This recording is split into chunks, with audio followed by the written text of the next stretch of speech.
What's going on, people? It's your boy Alex Tiniola here from Scouted. Welcome back to Scouted TV. Now, Scouted is a football player performance app built to help players track performance and increase visibility. The app is launching very, very soon, so keep your eyes peeled, people.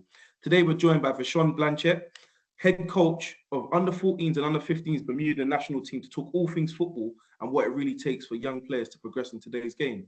Thank you for joining me, Vashun. How are you feeling? I'm good, Alex, man. Good to see you again. I hope everything's been good with you. Yeah, excited again. Everything's all right. Everything's all right, man. Everything's all right. Happy you're back. You're back in London then. Yeah, back in London for a few days. I'm going to go watch the Arsenal tonight, so hopefully we can get the job done these next couple of matches. And I'm hoping you don't, but we'll see. I'm hoping you guys don't get it over the line. But yeah, let's get straight into it, man. So I just wanted to allow the people to understand, your footballing journey a little bit. Wanted to deep dive into your background in football. How did you first get into it? I don't know, like many people, as like a young boy, just football was something I gravitated towards. So played football through the age groups back home in Bermuda, but also over here in London, where I went to school with Ed. And then following that, age catches up with all of us, doesn't it? So I then got pulled into coaching, initially as a favor for a former coach of mine. And then I understood that it was something that I really enjoyed doing. So I just sort of pursued it, and here I am now. What clubs did you play for at a young age? Out in Bermuda, I played with Somerset Trojans, one of the bigger clubs back home in Bermuda. And then in the UK, I just played schoolboy football. And how did your coaching journey begin? My coaching journey began back in 2008 when I had finished uni. So I done uni over this side as well, as you would know. I went back home back in 2008 and I started coaching with the U5s, interestingly. So yeah, that was how it started. Initially as a favor, like I had mentioned, my former U5 coach, who still to this day coaches U5s, basically dragged me into it. So I was forced into it. But then, like I said earlier, it was something that I loved doing. So it became a passion of mine. Okay, that's amazing, man. That's amazing. So your old coach basically inspired you to get into it. Yeah, I mean, indirectly, like I said, when I come home, he was like, I coach you when you were 5, you better come help me. That was more or less his exact words, right? Okay. And then So he forced you then. We won't say he inspired you, he forced you into it. Yeah, it forced me. I was voluntold. Yeah. Fair enough. Can you describe the football culture in Bermuda? Yeah, Bermuda has a big football culture. Being like a British territory, football and cricket tend to be the most participated sports, and every young boy, but also to a lesser degree, young females are all interested in football. For a small island, we have a lot of clubs, and for a small island over the years, we produce some big talents that have sort of graced the higher levels of football over here in England. 100%, 100%. Name a few. More recently, you got Naki Wells. He's at, where's he at? Luton Town now, but he played a bit at Burnley, Huddersfield, QPR, Bristol City.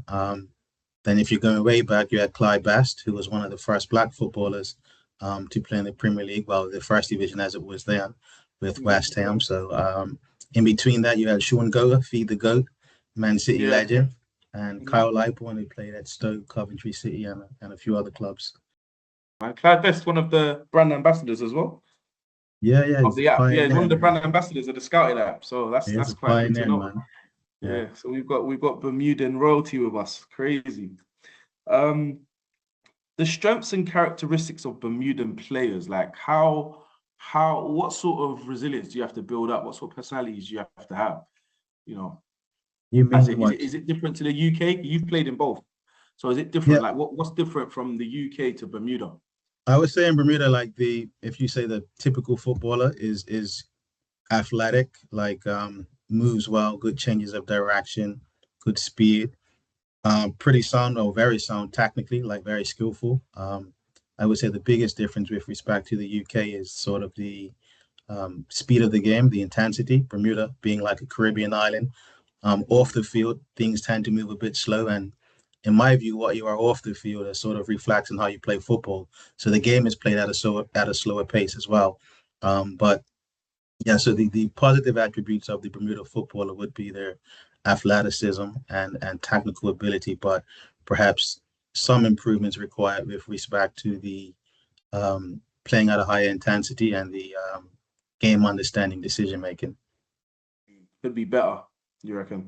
That could be better, yeah. You think it's because of the heat as well, because of the weather?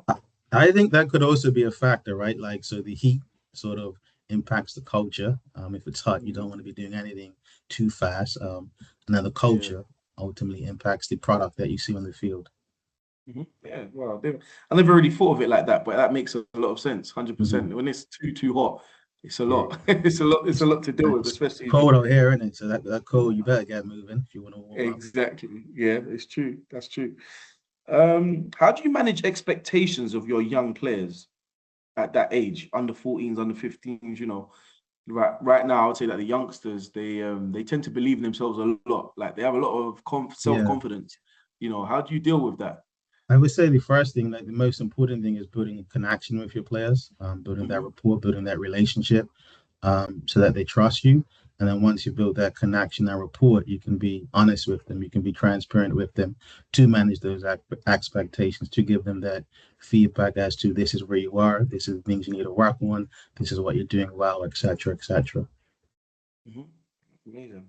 And then the balance between talent and work ethic. How do we get that balance right? How do you get that balance right with the players? Because you might have some very, very talented players that could Yeah, be I too good mean, to work hard. I have a saying like mentality is a part of talent. Like Hmm. talent alone, if you take two players of equal level, equal ability, um, but one has a better work ethic, better discipline, better approach to things, and they're more likely to go further. That cannot be understated. Like you have to have the right mindset, the willingness to work hard, to go through the adversity, to be resilient when things don't go your way. Otherwise, you haven't got a chance to like fulfill your potential, in my view. There are many talented boys who don't fulfill their potential, perhaps due to the mental side of things. Yeah, 100%. So what immediately stands out for you in a young player? What sort of, what should a coach look for in a player? What is it that makes you think, okay, this player's I going all the way mean, to the top? for me, it's different. Like, so each player has their own individual strength and quality. Like for me as a coach, I first look at like, does he have like a good technical base? Because in my view, without that, then you don't really have a chance to sort of reach the next level, whether that be like academy football or the international level. And then with that, you also need a super strength. Now, your super strength could be your technical ability. It could be your 1v1 dribbling. It could be the way you understand and interpret and see the game. It could be your passing. It could be your physical profile, right? But all of that has to sort of be connected with the technical ability to basically pass and receive. I tell the boys all the time, receiving and passing is the most used action in football. So even someone like Messi, arguably the best 1v1 player that we've ever seen, he passes and receives far more times than he does the 1v1 dribble. So, keep that super strength in your pocket, but you have to Mhm, be able to connect the game with the ability to pass and receive. mhm. Oh, it's amazing. And how important is attitude? I think we touched on it earlier, right? Attitude, I think it goes a long way. Like as a player, you have to be coachable. You have to have that quality of being sort of able to take information, try and implement that information and execute it. You get different personalities, and I think you have to take each player as they are with respect to their personality. Some might be a little bit shy, introverted. Some might be more extroverted with big personality. So you just have to manage that. But again, it's the foundation of it, and reaching the next level is the ability to sort of take information and execute. Mhm. And you named a few players that have obviously come to the UK and done really, really well. Mhm. Why does the UK remain an attractive place for Bermudan players? I guess the obvious reason, as a British territory, Mhm. we have the British passport, so we have like some historical ties and connections to the UK. English is our language, and obviously that's a spoken language in the UK. And then the Premier League is so well marketed. We see it all over local television. Yeah. But in saying that, I do also think that there are other pathways that Bermudian boys can and should explore. Understanding that football is played around the world, and then sometimes the style of football in the UK, particularly as you go to the lower levels, isn't perhaps best suited to the type of footballer that we produce and develop out of Bermuda. So is there any tips, to the last question, is there any tips you want to give to the younger generation? I Like mean, it any might sound, advice yeah, it for the might next sound generation? generic. Yeah, it might sound generic, but I think the most important thing is that you enjoy your football, right? Mhm. If it feels like it's a chore and it's burdensome, like then perhaps it's not for you. Like football is fun. Like Bob Marley has a saying, football is freedom. Like it's Mhm. an expression of self. So never lose that joy. And now in terms of like developing and progressing, be coachable. Um, take the advice of those who have more experience than you. And then also outside of like your formal coaching, like your club session, your one-on-one sessions, do things on your own, like spend time with the ball. I think a lot of times in this generation, there's a lot less free play, independent play. Whereas when we grew up, we played outside by ourselves. We tried things. There was no referee, there was no Yeah. coach, so we had the autonomy to do whatever we wanted. And in Yeah. that, we sort of bred creativity. I Yeah. think players today, to some degree, can sort of be robotic, or because they only have like Rigid in the structured, system. yeah, Yeah. because they only have structured coaching and sessions. Like if they see something on the field that's against the script, they don't know how to solve it. So just again, enjoy your football, have a good mindset, and then outside of like your formal club sessions, school sessions, like explore by yourself, that independent learning. Those would be my tips. Thank you. Thank you very much. Thank So you, thanks for man. joining us, Vashun, today. Guys, make sure you're liking, subscribing, and sharing on the YouTube app. We're on all social media platforms as well.